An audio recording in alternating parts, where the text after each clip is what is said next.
20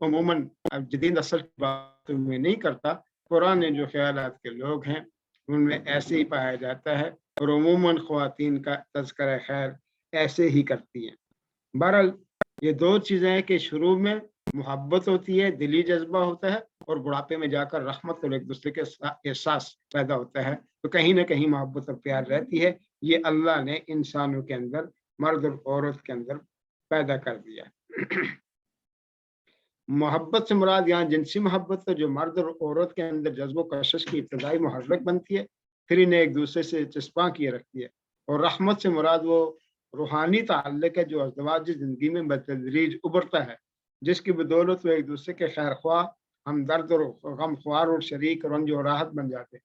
یہاں تک ایک وقت ایسا آتا ہے جب جنسی محبت پیچھے جا پڑتی ہے، بڑھاپے میں یہ جیون ساتھی کچھ جوانی سے بھی بڑھ کر ایک دوسرے کے حق میں رحیم و شفیق ثابت ہوتے ہیں۔ یہ دو مثبت طاقتیں جو خالق نے اس ابتدائی اضطراب کی مدد کے لیے انسان کے اندر پیدا کی ہیں، جس کا ذکر اوپر ہوا، وہ اضطراب تو صرف سکون چاہتا ہے اور اس کی تلاش میں مرد اور عورت کو ایک دوسرے کی طرف لے جاتا ہے۔ آج دو طاقتیں آگے بڑھ کر ان کے درمیان مستقل رفاقت کا ایسا رشتہ جوڑتی ہیں جو دو الگ ماحولوں میں پرورش پائے ہوئے اجنبیوں کو ملا کر کچھ اس طرح پیوستہ کرتا ہے، عمر بھر وہ زندگی کے منظردار میں اپنی کشتات کھینچتے رہتے ہیں۔ ظاہر ہے کہ یہ محبت اور رحمت جس کا تجربہ کروڑوں انسانوں کو اپنی زندگی میں ہو رہا ہے، کوئی مادی چیز نہیں جو وزن اور پیمائش میں آ سکے۔ نہ انسانی جسم کے عناصر ترکیبی میں کہیں اس کے سرچشمے کی نشاندہی کی جا سکتی، نہ کسی لیبارٹری میں اس کی پیدائش اور اس کے نشو و نما کے اسباب کا کھوج لگایا جا سکتا ہے۔ اس کی کوئی توجیہ اس کے سوا نہیں کی جا سکتی۔ ایک خالق حکیم نے بالارادہ ایک مقصد کے لیے پوری مناسبت کے ساتھ اسے نفس انسانی میں ودیت کر دیا ہے۔ تو اس آیت میں دو چیزیں جو اللہ نے بیان کی، وَمِنْ آیَاتِهِ، اس کی نشانیوں میں سے ایک نشانی یہ ہے کہ ان خلق لکم من انفسکم ازواجا، تمہاری ذاتوں میں سے، تم میں سے تمہارے لیے جوڑے بنائے، لتسکنوا الیہ، تاکہ تم سکون بھی حاصل کرو اور تمہارے درمیان مودت اور رحمت بھی پیدا کر دی۔ نشانی ہے غور و فکر کرنے والے کے لیے۔ تیسری نشانی کیا ہے؟ وَمِنْ آیَاتِهِ خَلْقُ السَّمَاوَاتِ وَالْأَرْضِ وَاخْتِلَافُ أَلْسِنَتِكُمْ وَأَلْوَانِكُمْ، اس کے نشانی میں سے یہ کہ اس نے آسمان پیدا کیے، زمینیں پیدا کی، تمہاری زبانیں مختلف ہونا، تمہارے رنگ مختلف ہونا، ان فی ذلک لآیات للعالمین، اس میں بھی جہان والوں کے لیے نشانی ہے۔ دیکھیں کروڑہا انسان پیدا ہو چکے، اربہا انسان پیدا ہو چکے، اور قیامت تک ہوتے رہیں گے۔ دنیا میں اس وقت تقریباً 7,000 زبانیں بولی جاتی ہیں۔ تو زبانوں کا مختلف ہونا، رنگوں کا مختلف ہونا، یہ ساری اللہ کی قدرت کی نشانیاں ہیں۔ امام مالک رحمۃ اللہ علیہ سے پوچھا گیا آپ توحید کی عقلی دلیل کہہ دیتے، تو انہوں نے یہی جواب دیا کہ انسانوں کے رنگوں کا مختلف ہونا، زبانوں کا مختلف ہونا، اس کا مطلب یہ پیدا کرنے والا کوئی ایک ہے۔ بہت سارے خدا ہوتے تو جھگڑا ہو جاتا ہے، کہتے ہیں سب کی زبان ایک ہونی چاہیے، اچھا سب کو مختلف تو یہ ہونی چاہیے، یہ ہونی چاہیے، رنگ ایسا ہونا چاہیے، کہیں نہ کہیں اختلاف رائے ضرور رہتا ہے۔ ایک خالق ہے، وہ جس طرح چاہتا ہے بناتا ہے، اس نے یہ ساری چیزیں بنائی ہیں۔ اس کی نشانی میں سے ایک نشانی یہ بھی ہے، یہ ان کا عدم سے وجود میں آنا اور ایک اٹل ضابطے پر ان کا قائم ہونا، بے شمار قوتوں کا ان کے اندر انتہائی تناسب اور توازن کے ساتھ کام کرنا، اپنے اندر اس بات کی بہت سی نشانیاں رکھتا ہے کہ پوری کائنات کو ایک خالق اور ایک ہی خالق وجود میں لایا ہے۔ امام ابو حنیفہ رحمہ اللہ سے بھی یہ دلیل پوچھی گئی کہ آپ کہہ دیتے ہیں توحید کی عقلی دلیل؟ انہوں نے کہا میرا کسی کے ساتھ مناظرہ ہو گیا، وہاں میں جانے لگا تو لیٹ ہو گیا، تو لیٹ پہنچا، وہ بندہ آگے سے غصہ تھا، اس نے کہا لیٹ کیوں آیا؟ میں نے کہا یار میں جب آیا تھا میں دریا کے دوسری سائڈ سے آیا ہوں، کشتی نہیں تھی، ایک درخت گرا، اس سے کشتی بنی، اس کشتی وہ خود ہی تختے بنے، خود ہی کشتی بنی، پھر چلانے والا کوئی نہیں تھا، میں بیٹھ کر آ گیا۔ وہ بندہ کہتا ہے کہ ایسا پاگل مولوی ہے، ایک تو پہلے لیٹ آیا، اوپر سے عجیب منطق پیش کر رہا ہے، عجیب بات بتا رہا ہے، لہذا میں اس کی عقل پر ماتم نہیں کر سکتے۔ تو امام صاحب کہتے ہیں دیکھو بھائی، ایک چھوٹی سی کشتی جس پر انسان بیٹھ کر آتے تم اس کے قائل نہیں کہ خود بن سکتی، تو کائنات کی اتنی بڑی کشتی خود بخود کیسے بن رہی؟ اللہ نے یہ جو نظام بنایا آسمانوں کا، زمینوں کا، ان کے اندر سیارے ہیں، ستارے ہیں، مختلف یونیورسز ہیں، کائنات ہیں، مختلف سسٹم چل رہے ہیں، اور ایک پراپر نظام کے ساتھ، پراپر طریقے کے ساتھ، سسٹمیٹک طریقے کے ساتھ چل رہے ہیں۔ نہ آگے پیچھے ہوتے ہیں. رات اپنے ٹائم پر آتی ہے, دن اپنے ٹائم پر آتا ہے, سورج اپنے وقت پر طلوع ہوتا ہے, اپنے وقت پر غروب ہوتا ہے, چاند اپنے وقت پر گردش ان کی. یہ سارا سسٹم اللہ نے خام خواہ نہیں بنا دیا. یہ پورا سسٹم ہے, پورا ایک نظام ہے, ایک ارادے کے ساتھ اس نے یہ کام, سارے کام اس نے کیے. تو اس کا مطلب یہ ہے کہ بنانے والا کوئی ایک ہی ہے. بار بار اس بات کی طرف توجہ دی جا رہی ہے, بار بار اس بات کی طرف بتایا جا رہا ہے کہ اس کی بنائی ہر چیز اپنی جگہ منفرد ہے. اس کی قوت ایجاد ہر آن ہر چیز کا ایک نیا ماڈل نکال رہی ہے, اور اس کی صناعی ایک ڈیزائن کو دوسری مرتبہ دہرانا اپنے کمال کی توہین سمجھتی ہے. اس حیرت انگیز منظر کو جو شخص بھی آنکھیں کھول کر دیکھے گا وہ کبھی بھی اس احمقانہ تصور میں مبتلا نہیں ہو سکتا کہ اس کائنات کا بنانے والا ایک دفعہ اس کارخانے کو چلا کر کہیں جا کر سو گیا. ایسا نہیں ہو سکتا. یہ تو اس بات کا کھلا ثبوت ہے کہ وہ ہر وقت کار تخلیق میں لگا اور اپنی خلق کی ایک چیز پر انفرادی توجہ صرف کر رہا ہے. وَمِنْ آيَاتِهِ مَنَامُكُمْ بِاللَّيْلِ وَالنَّهَارِ وَابْتِغَاؤُكُمْ مِنْ فَضْلِهِ إِنَّ فِي ذَلِكَ لَآيَاتٍ لِقَوْمٍ يَسْمَعُونَ. سننے والی قوم کے لیے اس میں بھی نشانی. اس کی نشانی میں سے یہ کہ وہ رات کو تمہیں نیند دیتا ہے اور دن کے وقت تم اپنا فضل تلاش کرتے ہو, رزق تلاش کرتے ہو. إِنَّ فِي ذَلِكَ لَآيَاتٍ, بے شک اس میں نشانیاں ہیں قوم یسمعون, سننے والی قوم کے لیے.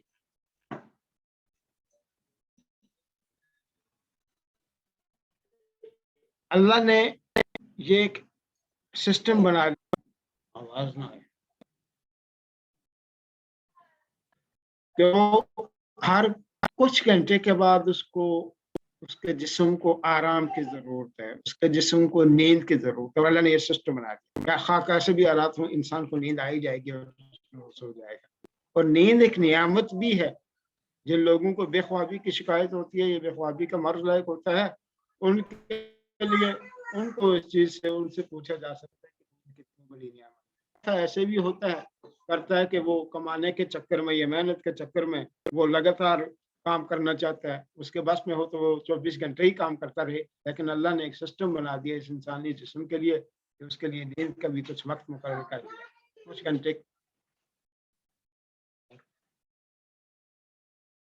گھنٹے کے لیے وہ آرام کرتا ہے. والنہار, رات کو سوتے ہیں اور دن کو فضل کی تلاش, رزق کی تلاش. بعض ممالک میں ایسے ہے کہ ٹائم مختلف ہے. ہمارے ہاں اگر شام ہے تو کہیں صبح ہوگی, کہیں رات کا پہر ہے, کہیں دن کا پہر ہے. تو اس لیے دونوں لفظ اللہ نے اس آیت میں بتا دیے کہ جو رات کو کماتے ہیں دن کو سوتے ہیں, جو دن کو کماتے ہیں وہ رات کو سوتے ہیں. وَمِنْ آيَاتِهِ مَنَامُكُمْ بِاللَّيْلِ وَالنَّهَارِ, کہ وہ تم اس کی نشانی میں سے ایک نشانی یہ ہے کہ وہ تمہیں دن اور رات تم سوتے بھی ہو